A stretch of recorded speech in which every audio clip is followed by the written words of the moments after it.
Hello everyone, dear students, हम पढ़ रहे हैं करंट इलेक्ट्रिसिटी सेकंड यूनिट।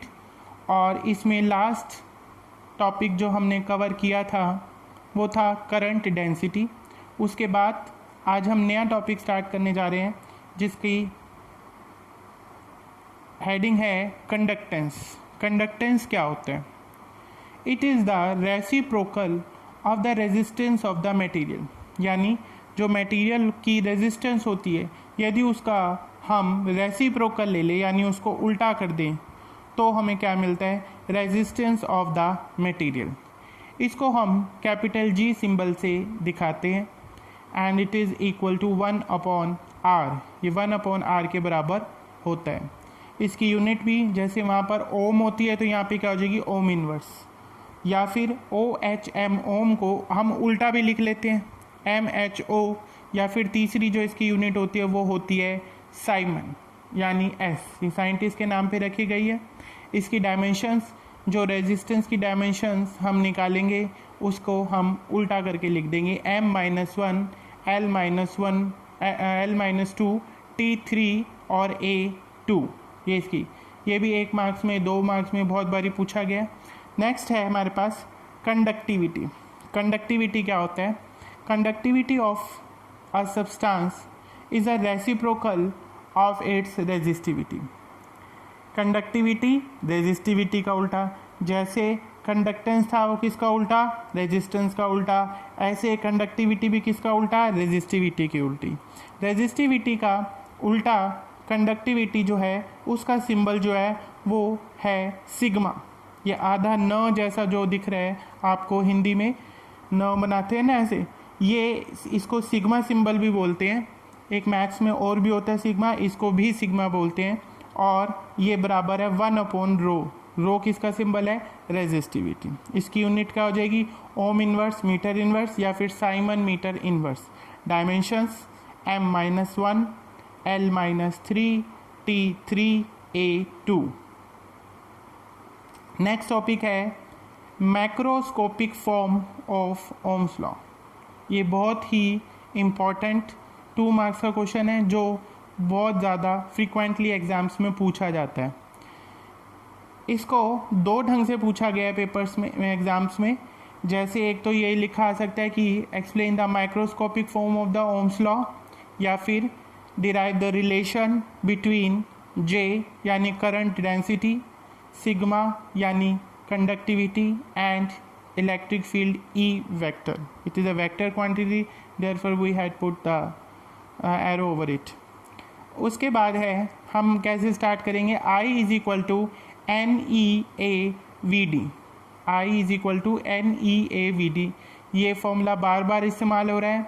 ये है relation between current and drift velocity. इसमें हमने ड्रिफ्ट वेलोसिटी का सिंबल जो है उसकी वैल्यू डाल दी, जो कि कितने के बराबर होती है वो साइड में हमने बताई है कि VD जो है किसके बराबर है? E/τ/m। ये हमने पुट कर दी और मल्टीप्लाई कर दिया, क्या आ गया? I is equal to N, E 2 गए E⁻², A area, E electric field, τ relaxation time, divide by O पूरे के नीचे M मास। इसमें से राइट साइड से हम A एरिया को लेफ्ट साइड में नीचे लेके क्रॉस मल्टीप्लाई करके, यानी I/A इज इक्वल टू क्या रह गया? NE² E τ और नीचे M। इसमें हम ध्यान से देखें तो E को छोड़ करके बाकी जो सारी चीज़ें उसको हमने रो नाम दे दिया, यानी ये रेजिस्टिविटी का फॉर्मूला हम पहले डिराइव कर चुके हैं, जो कि क्या होता था? रो इज इक्वल टू होता था M/NE² τ। यहाँ पे बन रहा है उल्टा NE² τ/m, तो इसलिए 1/रो लिख लिया हमने। तो J is equal to E vector upon rho. अब 1/रो जो है वो भी हमने पढ़ा था, 1/रो किसके बराबर है? 1/रो जो है वो सिग्मा के बराबर है। तो हम यहाँ पर इसकी वैल्यू डाल देंगे, 1/रो की जगह क्या आ जाएगा? J is equal to sigma E। ये रिलेशन हो गया किस किस के बीच में? Macroscopic form of Ohm's law.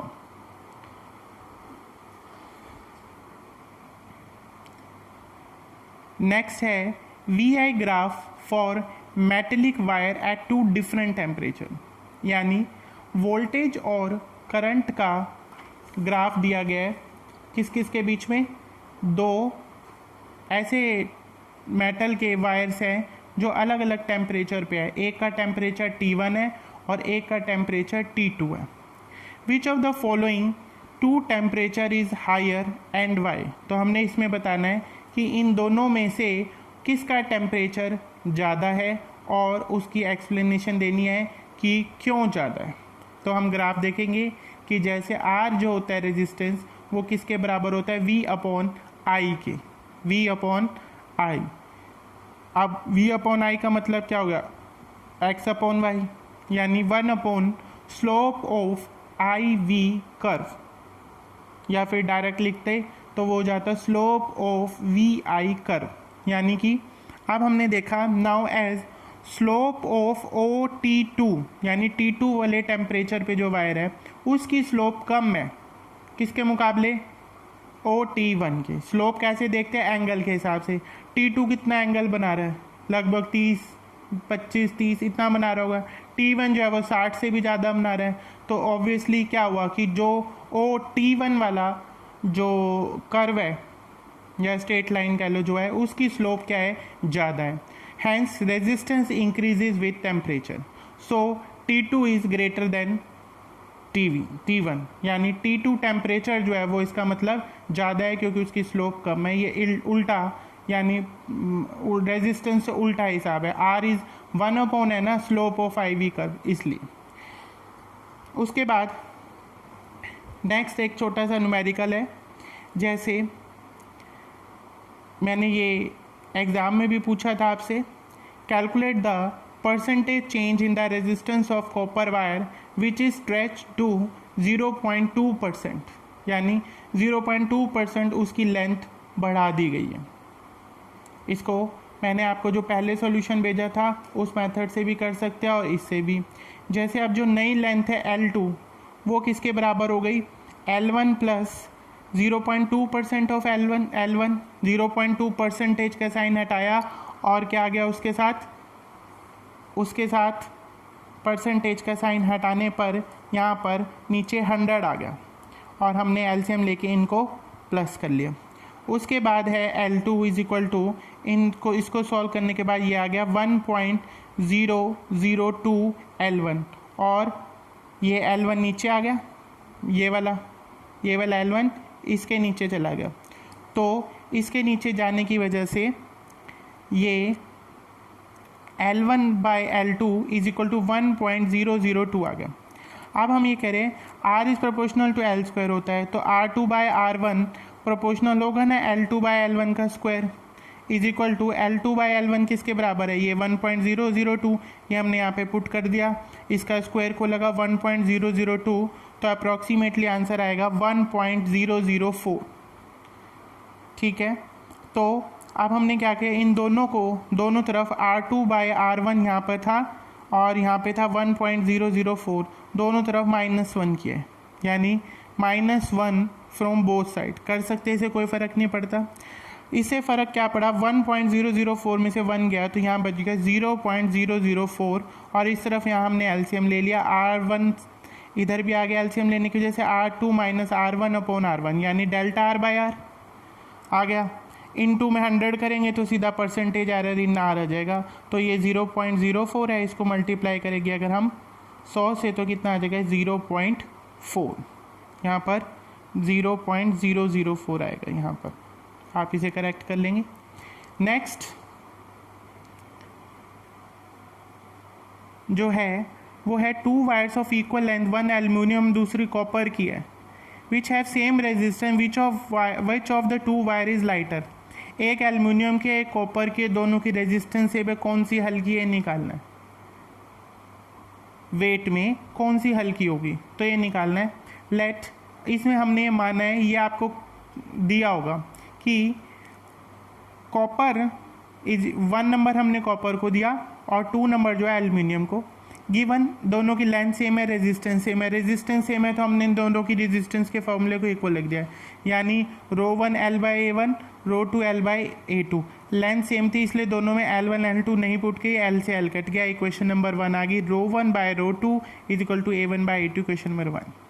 उसके बाद है मास जो होता है वो वॉल्यूम इंटू डेंसिटी होता है, और वॉल्यूम जो होता है वो एरिया इंटू लेंथ भी होता है, क्योंकि दो लंबाइयाँ एरिया में आ गई, एक लेंथ और ये डेंसिटी।